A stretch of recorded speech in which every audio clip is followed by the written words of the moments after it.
So this is my reflection on community resilience.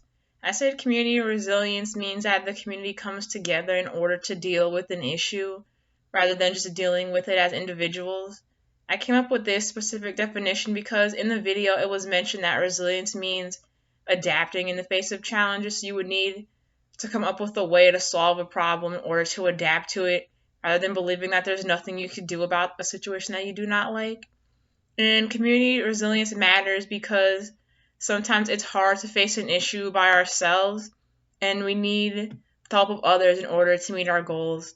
And for example, with COVID being an issue, I mean, the community resilience would be important in this case rather than being solved individually. Instead of trying to adapt to the changes because of COVID alone, we need to work together and make sure people are aware that it's okay to ask for help. And if someone is really struggling, like if they're struggling mentally or just financially, we need to be there for them and maybe even encourage them to seek assistance rather than putting them down or trying to have them solve it on their own.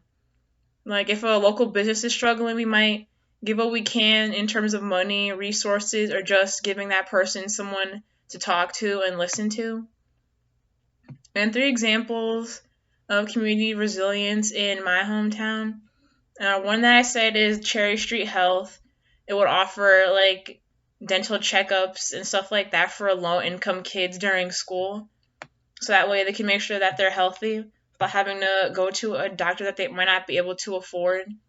And I also talked about the Loop after school program that is also part of the schools that I went to, which would help kids with tutoring and having a place to study in case they might not have the opportunity at their home. They could work with some people to get help with their homework and even just make connections with other kids after school as well and make friends that way.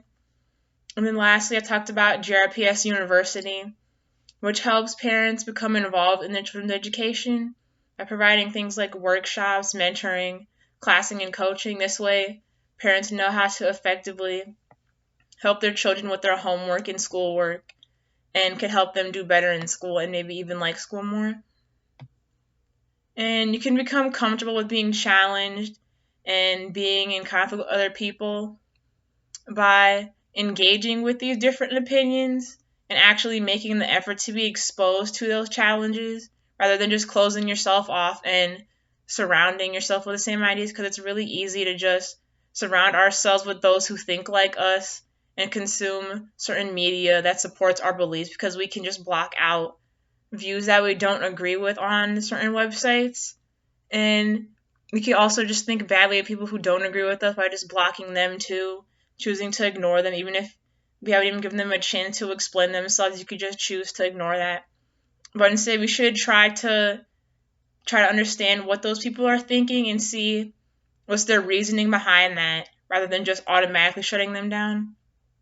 And one thing that the video mentioned was that we need to respect each other and see the humanity in others, even if we do not agree with them.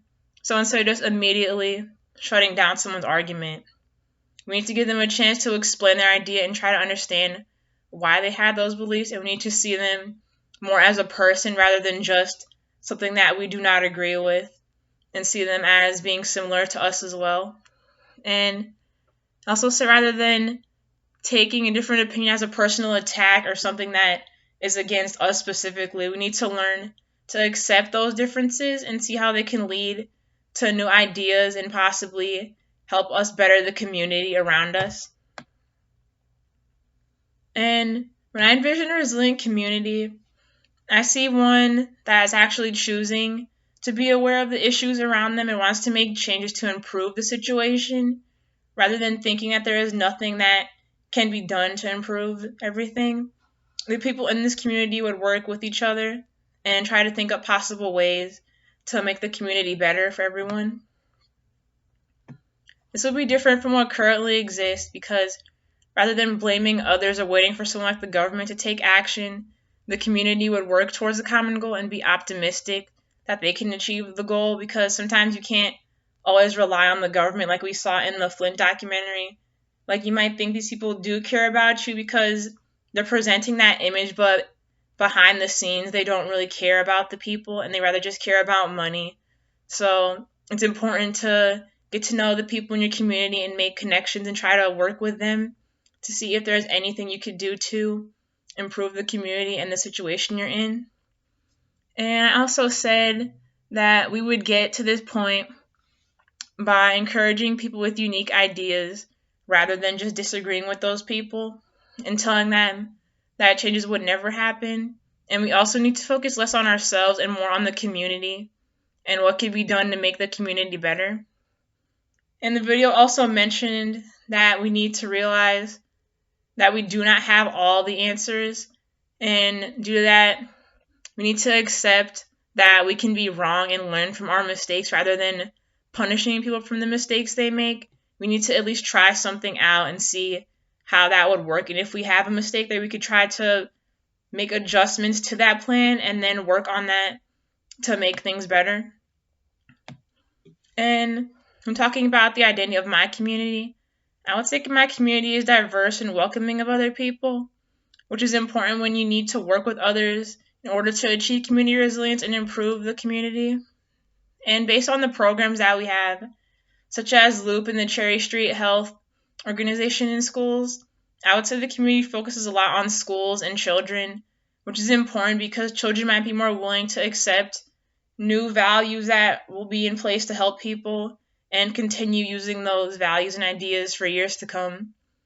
And someone who is a different age than me might see the community as too focused on young people, which could be true since a lot of people, a lot of the time they focus on helping children rather than checking up on older adults because they see older adults as more of a family issue and their family should worry about them rather than the entire community. Whereas sometimes with children, people see it as like the village kind of way where everyone needs to be involved in making sure that children are growing up in like a safe and healthy environment rather than just having just the family focus on them. So an older adult might see things differently because if there's no programs to help them or there's not a lot of programs available around them, they might feel left out and neglected or like they're not part of the community. And we should work to make sure we're targeting more groups and being more inclusive and encouraging people to speak out about these issues and work to make solutions that would help everyone in need.